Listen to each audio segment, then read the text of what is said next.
Good morning student. ये आपके 12th class biology के 8 चैप्टर का फर्स्ट लेक्चर है। चैप्टर का नाम है आपका मानव स्वास्थ्य एवं रोग। इस चैप्टर में हम लोग मनुष्य के स्वास्थ्य के बारे में, अच्छे स्वास्थ्य के लिए हमें क्या क्या करना चाहिए, ठीक है ना, उसके बारे में पढ़ेंगे। जीवाणु और विषाणु से होने वाले रोग, हमारी प्रतिरक्षा तंत्र इन रोगों से हमें कैसे बचाती है, इसके बारे में पढ़ेंगे। स्वास्थ्य क्या होता है? जो शारीरिक और मानसिक रूप से स्वस्थ हो। WHO ने 1984 में एक स्टेटमेंट दिया था और स्वास्थ्य की परिभाषा बताई थी कि स्वास्थ्य का अर्थ रोग की अनुपस्थिति या शारीरिक स्वस्थता नहीं है। इसे पूर्ण रूपेण शारीरिक व मानसिक व सामाजिक स्वास्थ्य के रूप में परिभाषित किया जा सकता है।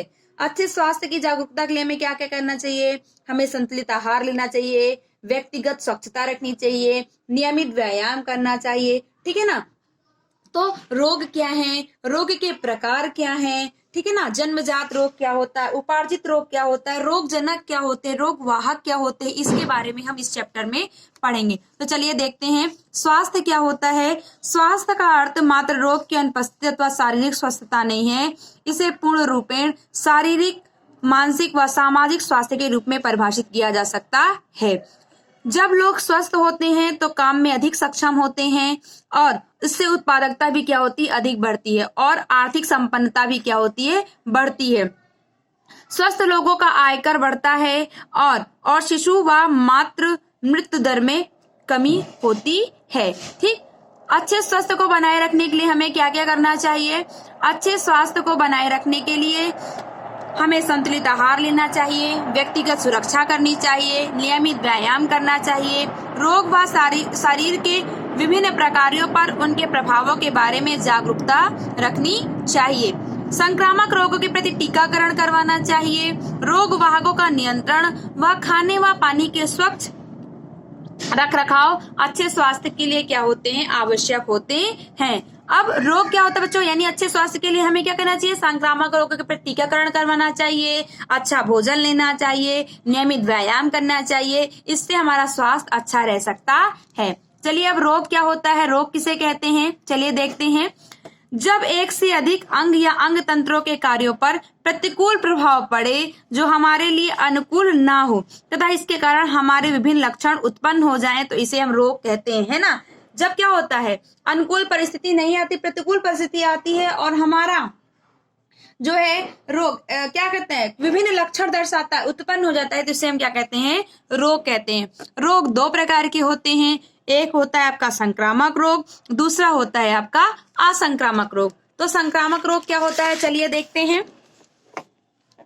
संक्रामक रोग ऐसे रोग जो एक व्यक्ति से दूसरे व्यक्ति में आसानी से पहुंच जाता है, उसे संक्रामक रोग कहते हैं, जैसे आपका एड्स।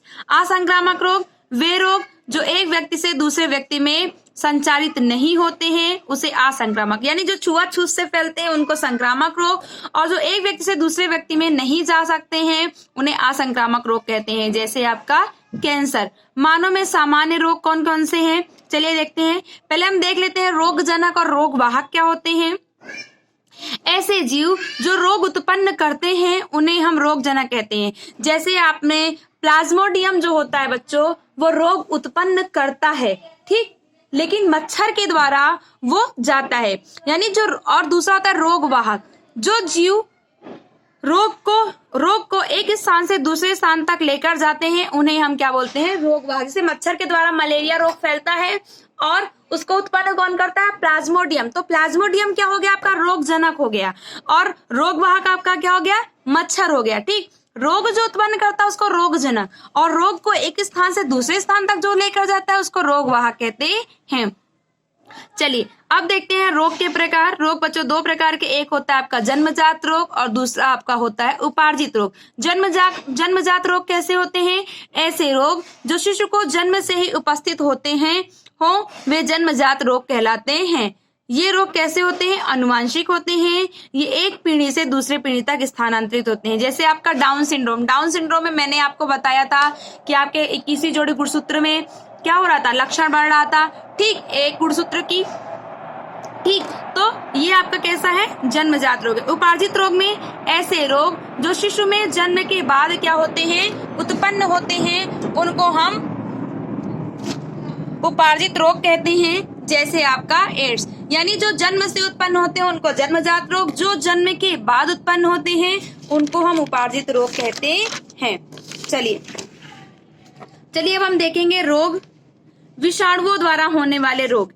तो चलिए देखते हैं कौन कौन सा है आपका। जुकाम, सामान्य जुकाम, लक्षण इसमें नासीय संकुलता होती है, अश्राव होता है, कंठदाह होता है, फटी आवाज हो जाती है, खांसी, सिरदर्द, थकावट आदि। यह राइनो वायरस द्वारा होता है।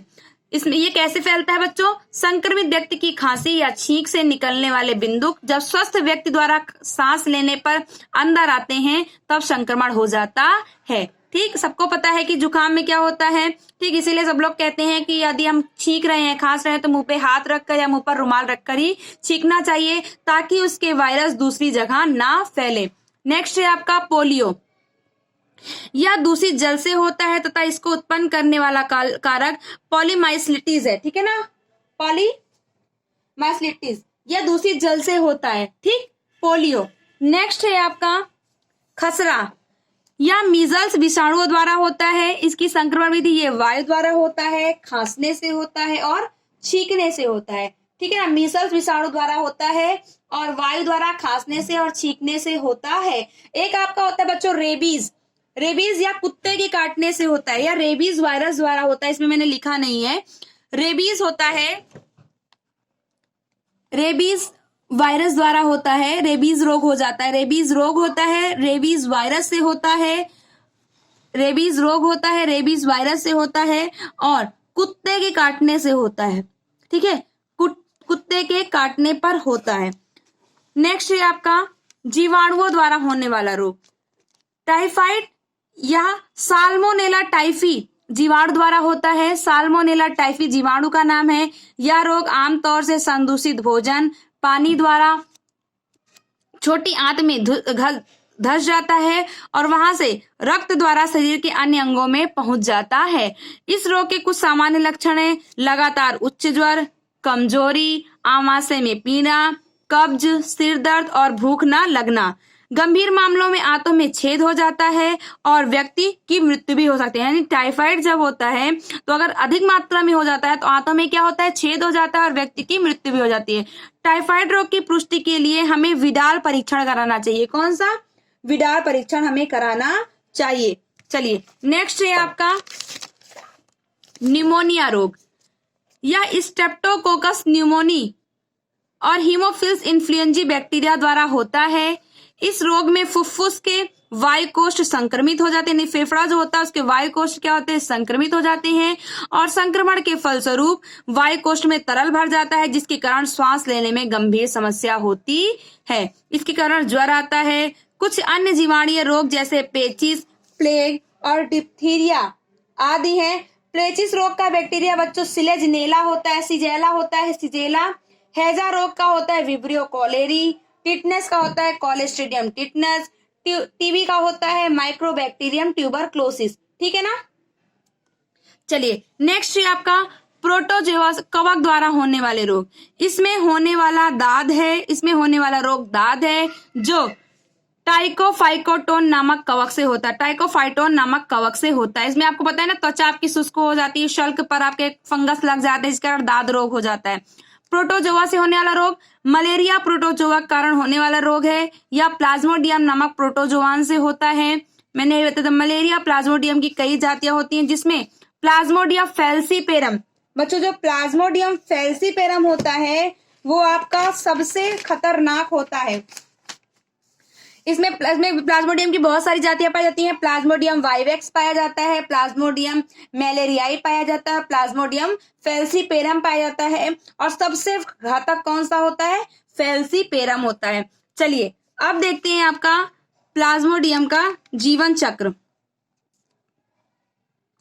चलिए प्लाज्मोडियम का जीवन चक्र हम नेक्स्ट वीडियो में देखेंगे। आज के लिए बस इतना ही। Thank you.